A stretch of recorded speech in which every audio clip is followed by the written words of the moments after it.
my name is Banahad Imran, and we are here with the last episode of season 1. We're not going anywhere. It's the last episode of season 1 for our book review, and today we're going to be talking about a bit of a weird one. We're talking about Of Mice and Men by George Steinbeck. It's a classic, definitely on the shorter side. It's only about 100 or so pages, so a quicker read. It's set in 1930s America, so it's set during the Great Depression. So it revolves around everything that was happening during the time. Lots of strenuous work, but then at the same time, no work at all, as we know what the situation was like during the Great Depression in America in the 30s. It also really talks about, I guess, the idea of the American dream. I guess it depends on the person. It's very subjective on what they describe as the American dream. So for our protagonists, George and Lennie, they really just wanted to own this farm of their own, that they could raise their own cattle and sheep, and they didn't have to worry about work or money or food or shelter or anything of that sort. So that was kind of, I guess, their interpretation of the American dream, or at least George Steinbeck's interpretation of the American dream. But however, in the end, we do see an insinuation, not really there, an insinuation that the American dream does really exist. And in those times of the Great Depression, it was, I guess it was a difficult thing to achieve. There was no possibility of that happening to common folk like our protagonists, George and Lennie. So, in general, there's a sense of very bitter reality in this entire book. It's very bitter, it's very aggressive, it's very mundane. Not a very happy book at all. But that feeling is portrayed very well. So it just feels like every single scene that we see is more depressing than the last. When you actually read the book scene by scene, you would get a better understanding of what I'm trying to say. However, unfortunately, this was the normal for us. Not for us, I guess. This was the normal at the time. The normal in the 1930s, during that time when, and also when it was written and when it was published in 1937. So the fact that it was written during that time, that also really solidifies the fact of of the reality that there is within this book. There's less fiction than we think there is.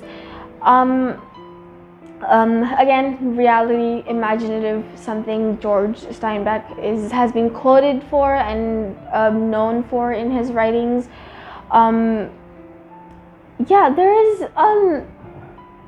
There's smaller aspects, there's larger aspects during the entire I guess continuation of the book and the flow of the book that kind of insinuates the standards of the time.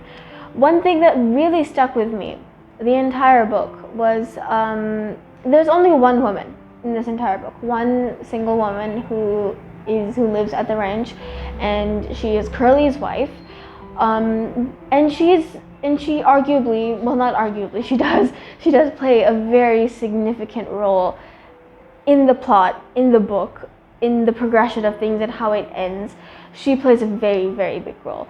And despite that, we don't get to know her name. She's only ever called as Curley's wife, which is a very interesting depiction of, and this could be completely, unintentional because of the time that it was written in, but it really shows the way that women were expected to be like and how they were treated, because they weren't, I guess she didn't deserve to have a name or have the respect of a name at that point, because she was only there as, I guess, an object for them.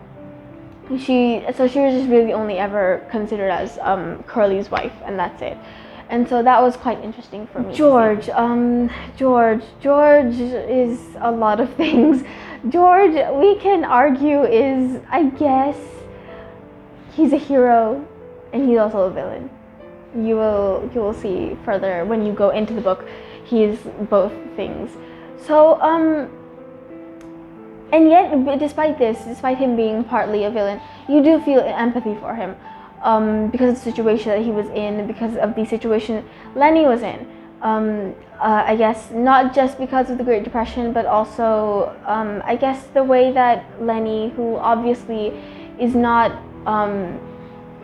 he is obviously differently abled. He is not of a normal category, and so having him, I guess George always felt like Lennie was more of a piece of baggage than he was a friend, even though he did consider him as a friend by word of mouth. In reality, it was really more of baggage for him and responsibility for him that he needed to, I guess, move forward with. And so we feel empathy. I guess we can feel empathy. I feel like it's fair to feel empathy for him because of the way that he was, I guess, the way that things were for him.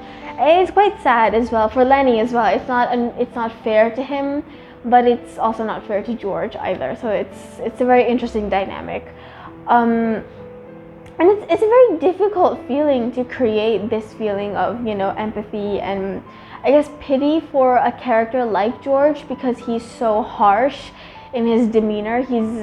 I guess he's a bit more aggressive than normal, than one would think. And so Steinbeck did that very well, like that feeling that he was trying to portray, no matter the personality of his character.